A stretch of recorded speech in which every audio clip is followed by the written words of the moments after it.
regularity. There may be some constant conjunction between will and action, between what you decide and what you do, but you don't know any causal connection. So the necessitarian really is not affirming necessity, but only regularity. Now, by the same token, the libertarian, who asserts freedom of the will, the libertarian is trying to deny that there is causal necessity. Well, that's fine, because nobody can really assert it. But the libertarian is perfectly happy to say that there is regularity and constant conjunction between acts of will and what you do. So what's the quarrel between the two? Well, the only dispute, you see, is whether you call causation necessity or uniformity. It's a semantical debate about the meaning of the word causation. Well, I don't think that's ever terminated the debate. And I suppose Hume would say because people are induced to believe things by certain habits. Now, in the treatise, he comes at the question of free will in a little bit different way. If you want to look this up, it's in Book 3, Part 1. The term will refers simply to an impression which I feel when I give rise to some new physical movement or some new mental perception. In other words, when I decide I'm going to walk around to here, I'm aware of a certain impression, you see, in the chain of conscious events. An impression that moving around is the thing I'm going to do.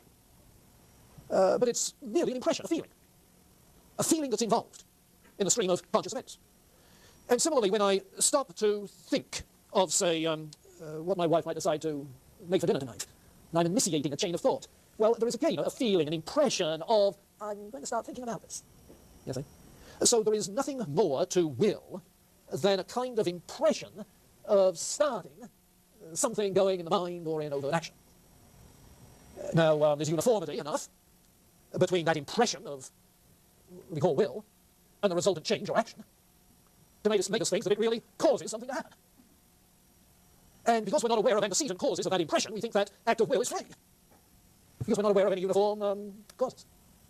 Of course, it may be that I get a certain feeling in the pit of my stomach in the late afternoon, which comes in constant conjunction with starting to think about what's for dinner, you see. But causal connection? No, I'm not aware of any, and so I think it's free. There are in the way humans behave constant conjunctions between motive and action. Characteristic general ways in which adolescents behave. And the same with human beings generally. There's a predictability about the characteristic behaviors, actions, ways of thinking at different age levels, he says. And I'm curious because he wrote that when he was still in his 20s. He was pretty observant. You see, he didn't have books on developmental psychology to refer to. But the uniformities he finds everywhere. We only think that the will is free because we experience no antecedent force. All we actually experience is a spontaneous kind of impression. We don't experience indifference between alternatives that we weigh and then decide. No, what we experience normally is a spontaneous initiative. And that uniformity of things is what normally incites belief in necessity. In any case, the uniformities of human behavior can appropriately be extended to this aspect of human behavior, so there is much more reason to believe in determinism than there is to believe in indeterminism. And he turns out as a soft determinist. All we know is constant conjunctions, though it seems natural, and natural is the word he likes, in the course of nature. It seems a natural outcome of those constant conjunctions that we believe in necessity. So that's his other thing. In Book 3 of the, did I say Book 3? In the treatise, he deals at great length with emotions and passions. And his point is that the will is governed apparently, but guided by passion, emotion, not by reason. Now, traditional views of free will have said, yes, the will can be guided by reason. You remember Descartes, if we refrain from affirming until we know enough, you see. So that freedom of the will is tied to the assertion that the will is free enough to be guided by reason. Now, Hume rejects that, quite plainly. Reason does not provide moral direction. Reason does not direct the will. It's the passions that direct the will. You see. It's the passions that direct the will. So when we get to his ethics, this discussion of freedom of the will becomes crucial in how he's going to develop his moral theory. Okay, any comment there? We talked about mind last time. You remember in illustrating what he's doing? Mind, it turns out, is nothing but a succession of ideas, nothing but a bundle of perceptions, appearing and disappearing, as on a theater stage. Here we go. We have no knowledge of any other basis for personal identity. And that obviously is going to affect his thinking about immortality. The traditional view of immortality in his day, thanks to Descartes, was that if the mind, the soul, is an immaterial substance, an entity, that is independent and functions independently of the body, and is capable of existing independently of the body. And so immortality is logically possible. Not so Hume, because he doesn't think that way about mind. He has an essay that was published in 1770, though apparently it was written earlier, an essay on the immortality of the soul, in which he takes this up. He says at the outset that by the mere light of reason, it's difficult to prove the immortality of the soul. The arguments are commonly derived either from metaphysical topics or moral topics, or from the physical nature of things.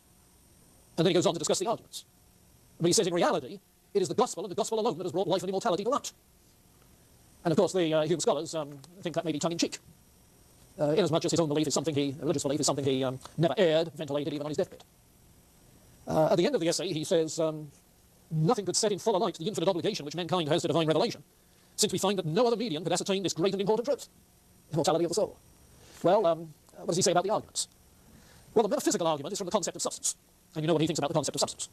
There's no logical basis for it. There is nothing in impressions and simple ideas that can give rise to the concept of something I know not what. So it's a confused idea, and so there can be no a priori reasoning related to that concept. No causal arguments related to the concept. The moral argument for immortality, namely that goodness, moral goodness in this life, will of necessity be rewarded in a life hereafter, implies the goodness of God, attributes of God, that empirically are unknown. We have no matters of fact knowledge about God's attributes by empirical means. And so there is no logical possibility of a moral argument for the existence of God by purely philosophical means. And the argument from the physical world is usually an argument by analogy, namely that as the body goes to sleep and wakes up, so eventually we all fall asleep to awake later. Well, his point is obvious that in the physical world of nature, if you want an analogy, nothing is perpetual, everything is perishable. So the idea of an undying immortality is contrary to any analogy. So, says he, death in the end is unavoidable, but the human species couldn't be preserved if nature hadn't inspired within us an aversion towards death. And it's that impression, that aversion, that we feel towards death, which induces belief in immortality. Wishful thinking. Yeah. Well, that's Hume on immortality. Now, keep in mind that he's not denying the existence of material bodies. Skepticism says we don't know. He believes there are material bodies. He's not denying the existence of causal connections. Skepticism says we don't know. He himself seems to believe there are causal connections. He isn't denying freedom of the will. He's simply saying that all of that we have empirically conspires to induce belief rather in causal necessity. He's not denying the existence of mind. He just doesn't see any way to know it and doesn't see any psychological process by which we could believe it. He's not denying immortality. He sees psychological basis for belief in immortality. But we can't prove it rationally. Notice that all these beliefs are based on impressions, you see, on a psychology of belief rather than on the logic of evidence and argument. Yeah. Okay, let me pause there. Comment? Sounds like the same refrain virtually on each one, doesn't it? Okay. All right, look at miracles. This is one of the very well-known topics for Hume. It was a live issue in his day with the rise of deism, of course denying miracles. It was made particularly an issue by virtue of the mechanistic science, with its emphasis on a rigid kind of causal mechanism throughout the whole of creation, which a miracle would in some way interfere with. And what Hume does has really become the point of reference for discussion of miracles ever since, in philosophy of religion and apologetics and all the rest. Classic point of reference. His definition of a miracle is significant. A miracle is a violation of natural law. A miracle is a violation of natural law.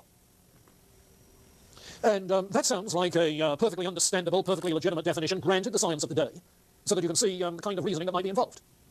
If you understand natural law in terms of mechanistic science, that vast causal machine of the cosmos, in which everything is determined by uniformly operating forces that can be mathematically followed, then to speak of a miracle as a violation of natural law begins to make sense. But what do you mean by natural law? By a law of nature, do you mean the operation of causal necessities? Or do you mean simply the experience of uniformities? That's the issue.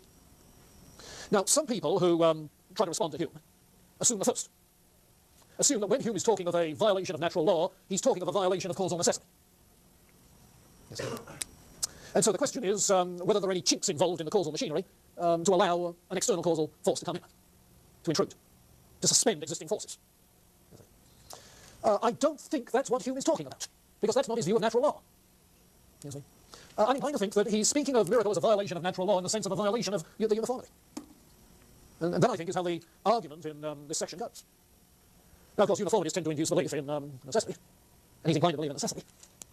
So he'll have a predisposition against miracles. You see? But he cannot say that a miracle is logically impossible. The problem is not whether a miracle is logically possible in a world of uniformities. The question is whether it's believable. So the view of natural law as a matter of causal necessitability argues really the impossibility of a miracle. Whereas the question of uniformities poses the unbelievability of a miracle. It's a tremendously important distinction. Those who try to respond to the first interpretation, that it's impossible, have of course to argue that natural law is not inviolable. And they can do that either by asserting the greater power of God, or by disagreeing with the view of natural law as being a rigid, unpenetrable system of causal forces. So that you get other views of natural law developing later on to the, much more to the effect that natural laws are simply empirical generalizations, humanly formulated, so on and so forth, conventional ways of describing natural uniformities. So that some of the responses to the first really try and push Hume down to the second. And I guess I'm inclined to think there's no need to push him there because he's there already. Now, what does he say, though?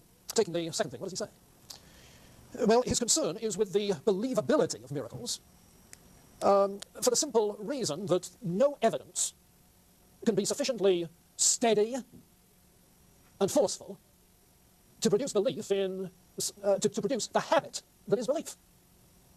You see, custom and habit is only induced by repeated uniformities again and again. But if a miracle is an exception, it doesn't come with uniformity. So how can the exception induce belief? The problem is the believability.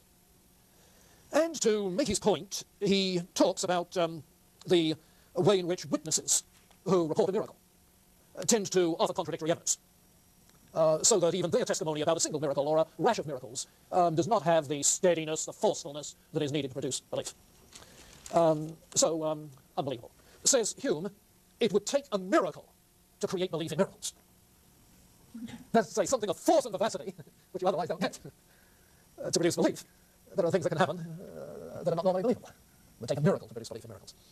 Well, it's an interesting passage. There's this one a classic kind of response to this that's a little bit amusing. Goes back to 1819. An English writer by the name of Richard Whately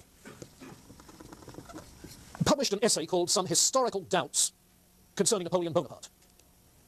Now, I said 1819, when Bonaparte was a prisoner on the island of, was it Elba or St. Helens then? Well, it was one of the two. Elba, I think it was. When he was a prisoner. Okay. Empirically verifiable. Whately argues this way. All sorts of the most extraordinary exploits are attributed to this man Napoleon. That he marched his army to the very gates of Moscow with unsurpassed victories all along the way, etc., etc., etc. Now, is this believable? Never heard the likes of it before, or since. What about the witnesses? The testimony? Well, it comes from soldiers who have drifted back and found their way back, who obviously have a vested interest in being believed. They're untrained observers. They come back from this far corner of the earth, superstitious, obviously, and they expect us to believe. What is there there to induce belief?